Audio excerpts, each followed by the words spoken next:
Everyone, this is Sonia Malik here and आज हम करने वाले अपना पोल साइंस का चैप्टर नंबर 9 जिसका नाम चेंज हो चुका है Indian politics trends and development.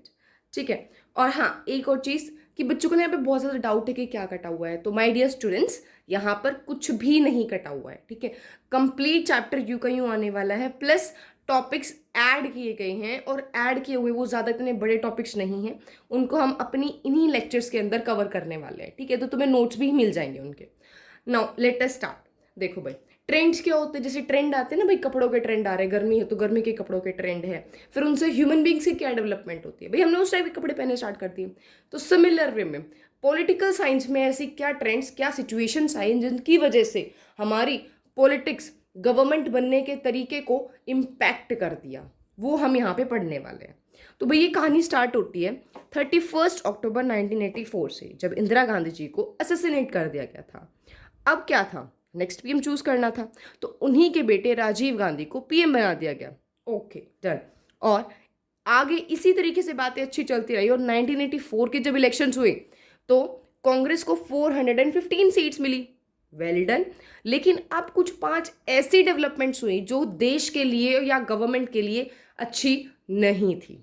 ठीक है, मतलब गवर्नमेंट को पूरी तरीके से बदल दिया और देश को भारी नुकसान हुआ। तो वो 5 डेवलपमेंट्स क्या थी?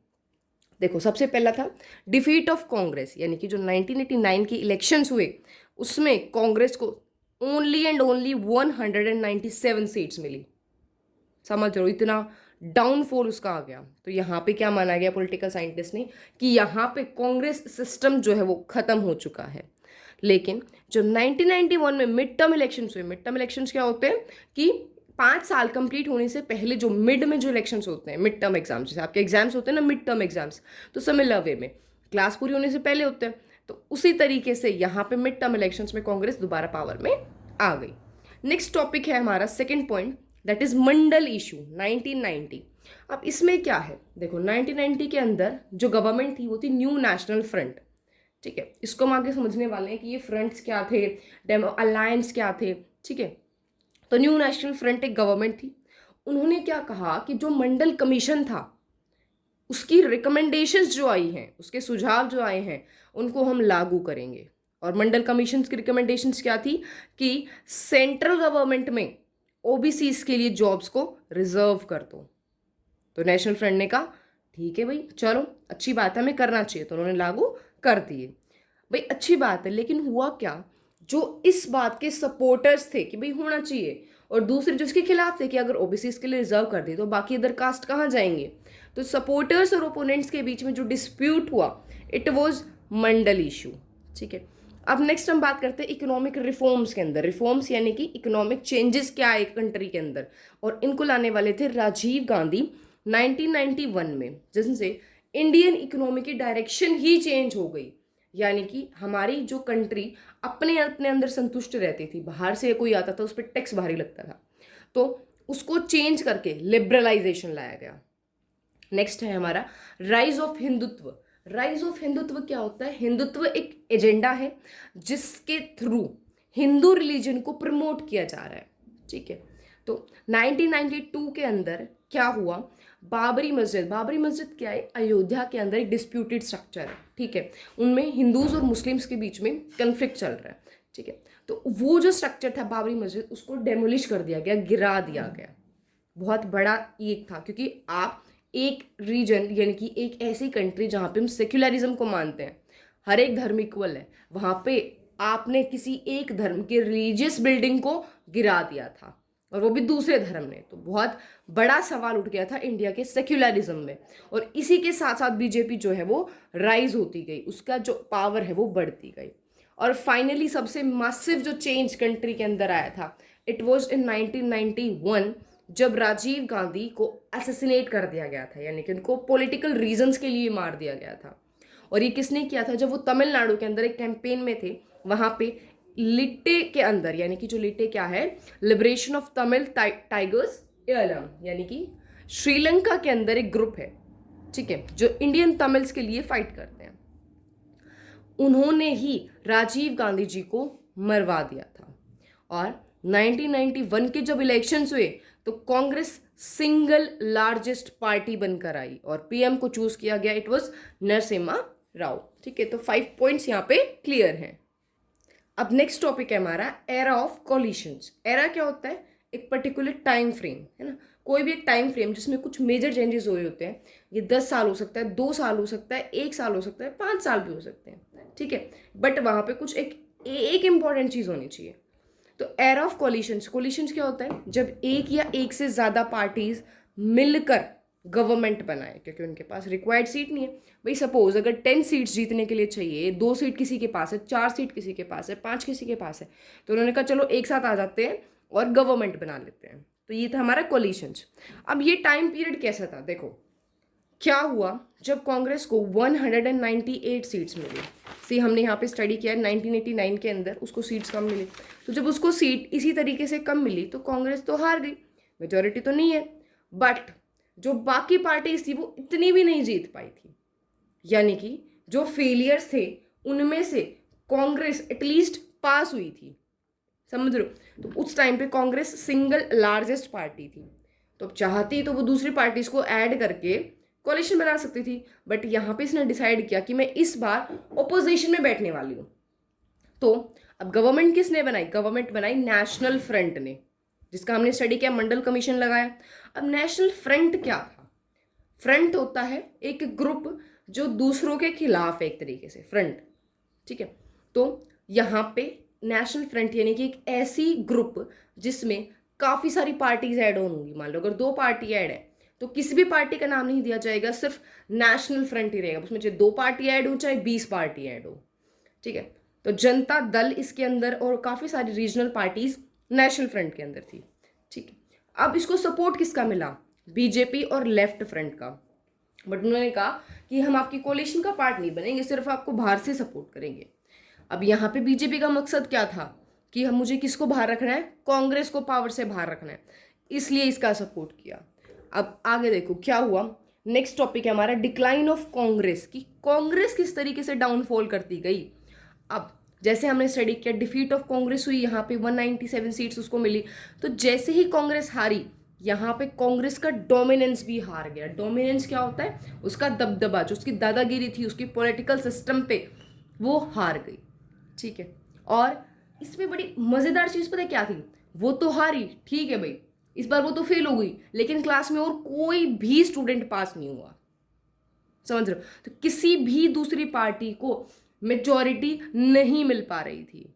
तो इंडिया में मल्टी पार्टी सिस्टम का कल्चर आ गया कि एक से ज़्यादा पार्टी मिलकर गवर्नमेंट बनाएंगी। और 1989 से लेकर 2014 तक कोई भी ऐसी गवर्नमेंट नहीं बनी जिसके पास क्लियर मेजॉरिटी थी। ठीक है, और इससे क्या हुआ? क्योंकि कोलिशंस बन रही तो रीजनल पार्टीज आ रही थी, उनकी जो रोल है ना इस सोसाइटी के अंदर, इस पॉलिटिकल सोसाइटी के अंदर, उनका रोल जो है वो बढ़ता जाने लगा और कोलिशन की गवर्नमेंट आने लगी। ठीक है, यहाँ तक क्लियर है। अब देखो ये जो चार्ट है, अगर तुम्हें ये हो गया कंप्लीट, याद हो गया बस, तो समझ लो चैप्टर का मेजर पोर्शन तुम कवर कर लोगे। ठीक है, अब हम बात करते हैं अलायंस पॉलिटिक्स की। अलायंस क्या होता है? एक ग्रुप, साथ में रहना, है ना, अलायंस। तो अलायंस की पॉलिटिक्स कैसी थी वो हम 1989 से लेकर आज प्रेजेंट तक स्टडी करने वाले हैं। ठीक है, तो 1989 इसको ना एक स्टोरी की फॉर्म में हमें याद रखना है और जितना हो सके इसको इसी तरीके से याद करना है। ठीक है, इजी है, नोटबुक में आप लोग बना सकते हो और प्रैक्टिस भी कर सकते हो। देखो कहानी स्टार्ट होती है 1989 से। ठीक है भाई, 1989 की बात है। उस टाइम पर हमने स्टडी किया कांग्रेस हार गई थी, तो दूसरी पार्टी आनी थी, वो थी नेशनल फ्रंट, यानी कि एक ग्रुप जिसके अंदर जनता दल और बहुत सारी रीजनल पार्टीज थी, जिसको लेफ्ट फ्रंट पार्टीज और बीजेपी का सपोर्ट मिला और इनकी लीडरशिप में वीपी सिंह को प्राइम मिनिस्टर बना दिया गया। ठीक है, यहाँ तक चीज़ें क्लियर है। अब 1990 में जब इसको मेजॉरिटी नहीं मिल पाई, सपोर्ट हटा लिया गया, तो फिर से 1 साल के लिए इस बार भी नेशनल फ्रंट गवर्नमेंट आई, लेकिन इस बार डिफरेंस क्या था? इस बार बीजेपी बाहर थी और कांग्रेस अंदर थी। इस बार मकसद क्या था? बीजेपी को पावर से बाहर रखना, और यहाँ पे मकसद क्या था? कांग्रेस को पावर से बाहर रखना। तो बीजेपी अंदर है, कांग्रेस बाहर है। बस यही पूरा किस्सा इसमें चलने वाला है। तो देखो, अब बीजेपी नहीं है तो कौन सी पार्टी आएगी? Congress plus left front party, और चंद्रशेखर आजाद को यहाँ पे क्या बना दिया गया? हमारा प्राइम मिनिस्टर। अब 1991, भाई ये तो एक एक साल का ड्रामा हो गया। चलो भाई, अब आगे हम बात करते हैं एक नियम जो पूरे 5 साल के लिए आया। 1991 से और 1996 तक कांग्रेस पार्टी ने रूल किया, बट सिर्फ कांग्रेस ने रूल नहीं किया, उसके साथ काफ़ी सारी रीजनल पार्टीज और AIADMK पार्टी भी उसके साथ मिली हुई थी, और उन्हीं की लीडरशिप में PV नरसिम्हा राव को प्राइम मिनिस्टर बना दिया गया। ठीक है, यहाँ पे ये चीज़ बिल्कुल याद रखनी है कि कांग्रेस अकेली नहीं थी, उसके साथ काफ़ी सारी रीजनल पार्टीज और दूसरी पार्टीज ऐड ऑन थी।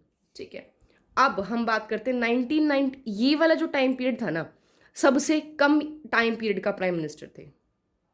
देखो, एक साल ठीक है भाई, 5 साल कंप्लीट। अब इलेक्शंस होने थे, हुए भाई इलेक्शंस मई 1996 के अंदर। किसी भी पार्टी को मेजॉरिटी नहीं मिली, यानी कि जो काम यहाँ पे था वो सेम काम हुआ। लेकिन इस बार हुआ क्या? बीजेपी सबसे बड़ी पार्टी थी, यानी कि वही केस जो कांग्रेस के साथ हुआ था, हर कोई फेल है, बीजेपी एटलीस्ट पास थी, लेकिन मेजॉरिटी के लिए उसे बाकी पार्टीज का सपोर्ट चाहिए था। तो उनके जो लीडर प्राइम मिनिस्टर की पोस्ट के लिए बनाए गए, अटल बिहारी वाजपेयी बनाए गए, लेकिन उन्हें दूसरी पार्टी का सपोर्ट नहीं मिला, तो वो ग्रुप नहीं बना पाए और वो हार गए। ठीक है, तो जून 1996 से अप्रैल 1997, यानी कि इन्हीं इलेक्शंस पे कांग्रेस ने क्या बना दिया? United front. जो यूनाइटेड फ्रंट था हमारा यहाँ से बनता आ रहा था, नेशनल फ्रंट एक पार्टी थी, दूसरी थी यूनाइटेड फ्रंट। दो फ्रंट आ गए, नेशनल फ्रंट और यूनाइटेड फ्रंट। ठीक है, कांग्रेस दोनों का साथ दे रही है, इसमें भी कांग्रेस ने सपोर्ट दिया, और उन्हीं के सपोर्ट से HD देवगौड़ा को प्राइम मिनिस्टर बना दिया गया। यहाँ तक तो इजी है। ठीक है, सिर्फ थोड़ा सा तुम्हें याद करना है। नेक्स्ट है 1997 से 1998 तक फिर से यूनाइटेड फ्रंट आई और कांग्रेस का सपोर्ट मिला। कौन थे यहाँ पे? IK गुजराल। अब देखो कहानी क्या चल रही है। नेशनल फ्रंट, इधर बीजेपी है तो सामने क्या है? कांग्रेस है। इधर कांग्रेस है तो इधर बीजेपी है, Congress BJP, right. United front तो इधर भी यूनाइटेड फ्रंट। समझ रहे हो ट्रिक किस तरीके से तुम्हें याद करना है? कांग्रेस सपोर्ट, बस यहां तक। अब ये जो यूनाइटेड फ्रंट है और नेशनल फ्रंट है, उनकी कहानी खत्म। अब हम बात करते हैं NDA और UPA की। देखो, और इस बार के जो तुम्हारे सिलेबस में ऐड ऑन हुआ है वो है NDA 3, NDA 4, बस, और कुछ गवर्नमेंट की पॉलिसीज, गवर्नेंस की, उनको हम इस चैप्टर के एंड में स्टडी करेंगे। ठीक है, तो अब हम आ गए थे 1998 के अंदर। यहां पर एक अलायंस बना NDA, नेशनल डेमोक्रेटिक अलायंस। देखो, प्रेजेंट में बीजेपी रूल नहीं कर रही है, NDA हमारी गवर्नमेंट है, बीजेपी जिसके अंदर एक सिंगल पार्टी है। देखो भाई, तो इस बार बीजेपी ने क्या किया कि उन्होंने बना दी NDA, नेशनल डेमोक्रेटिक अलायंस। अब ये 1-2 क्या होता है? यानी कि देखो, 1998 से 1999 जो एक साल बचा था, उनमें एक साल में जो गवर्नमेंट थी वो थी उनकी फर्स्ट गवर्नमेंट। अब NDA की ने ही जब दूसरी बार गवर्नमेंट में आई 1999 से 2004 तक, उसे हम बोलते हैं NDA 2। अब 2014 से 2019 में जो आई वो थी हमारी NDA 3। 2019 से 2024 में आई वो थी NDA 4। ईजी है, यानी कि पहली बार जब गवर्नमेंट आई, गवर्नमेंट वही है NDA, पहली बार आई फर्स्ट, सेकंड बार आई सेकंड, NDA 2, NDA 3, NDA 4। ठीक है, नेशनल डेमोक्रेटिक अलायंस, बीजेपी उसकी लीडर थी, और इन्हीं की लीडरशिप में अटल बिहारी वाजपेयी को प्राइम मिनिस्टर बना दिया गया। ठीक है, अब 2004 के बाद, यानी कि 6 साल NDA ने रूल किया, 2004 से लेकर 2009 तक आई UPA 1। अब UPA 1 क्या था? UPA 1 क्या था? United progressive alliance. जैसे NDA ग्रुप था ऐसे ही UPA ग्रुप था, जिसकी अंदर लीडरशिप थी कांग्रेस की। दो अपोजिशन पार्टीज, वो अपने साइड अपने सपोर्टर्स को ला रही है, वो अपने साइड अपने सपोर्टर्स को ला रही है। ठीक है, तो इस तरीके से क्लास में दो बच्चों के अंदर दुश्मनी चल रही है और पूरी क्लास को दो पार्ट्स में डिवाइड कर दिया है। ठीक है, एक का नाम UPA, दूसरी का नाम NDA है। जितनी बार जो जीता जाएगा NDA 1, NDA 2 सेम लेवल में। ठीक है, और ये वाली जो यूपीए 1 एंड यूपीए 2 थी, ठीक है, इसने पूरे 10 साल के लिए रूल किया। आप समझ रहे हो, 2 पूरी गवर्नमेंट इधर, 2 पूरी इधर, एनडीए वर्सेस यूपीए, ठीक है। इसी सीक्वेंस में इसको लिखना है और इसी तरीके से याद करना है, बहुत ईजी है, ठीक है। तो इनकी लीडरशिप में एक ही लीडर रहा, मनमोहन सिंह। अब हम बात करते हैं 2014 की। 2014 से 5 साल काउंट कर लो, 2019, 2019 से 5 साल 2024, दोनों में कौन जीती है? As per are common language BJP, right. और बीजेपी कौन सी अलायंस बना रखा है उन्होंने? एनडीए। तो सिंपल, एनडीए 3, और जब वो चौथी बार जीती तो एनडीए 4। लीडरशिप किसकी रही है? नरेंद्र मोदी की। क्लियर है? अलायंस पॉलिटिक्स हम क्लियर कर चुके हैं। अब हम बात करते हैं यूपीए की, क्योंकि इनका हमें थोड़ा बहुत आना चाहिए एज पर योर सिलेबस। तो UPA definition, United progressive alliance, ठीक है। और ये एक लेफ्ट विंग पार्टी है। देखो, लेफ्ट विंग और राइट विंग क्या होते हैं? लेफ्ट विंग होता है जो सपोर्ट करती है पुअर्स को, बेसिकली उन सेक्शंस को जिनको एडवांटेज नहीं मिली है, जो बिलीव करती है उन्हें हमें ज़्यादा ध्यान देना चाहिए। और राइट विंग कहती है हमें सबको इक्वल रखना चाहिए, अपने अपने कैलिबर के अकॉर्डिंग कॉन्टेस्ट करो, ठीक है। तो लेफ्ट विंग। एंड 2004 के अंदर इसे एक सिंगल मेजॉरिटी से बननी स्टार्ट हो गई है, यानी कि 2004 से 2014 तक इसकी लीडरशिप रही, और इसके अंदर 18 पार्टीज मिली हुई हैं, ठीक है। जैसे डीएमके है, गोवा फॉरवर्ड पार्टी, और इसी तरीके से 18 पार्टीज इसके अंदर मिली हुई हैं। इसकी चेयरपर्सन है सोनिया गांधी, ठीक है। प्लस इनके जो लीडर हैं लोकसभा के अंदर वो हैं अधीर रंजन चौधरी। तो ठीक है, यूपीए तक क्लियर है। अब तुम्हें लीडर्स पता होने चाहिए कि लीडर्स जो हैं कौन कौन से हैं ओपोजिशन के, राइट। यानी कि जो ओपोजिशन है प्रेजेंट में कौन लीडर है। तो लोकसभा के अंदर ओपोजिशन का बेसिकली कोई लीडर है नहीं। क्यों? क्योंकि अगर आप कह रहे हो कि मैं ओपोजिशन हूं तो मिनिमम 10% सीट्स आनी चाहिए, बट यूपीए के पास उतनी सीट्स नहीं है। नेक्स्ट, राज्यसभा के अंदर आईएनसी जो है यूपीए की लीडरशिप है। तो ऑब्वियसली बात है, पावर में कौन है? NDA, right. अब final topic NDA 3 and NDA 4, इसको हम स्टडी करने वाले हैं। देखो भाई, एनडीए 3 एंड 4 हमें पता है कब से कम टाइम पीरियड में आई है, 2014 टू 19, 19 टू 24, तो 16th elections and 17th elections.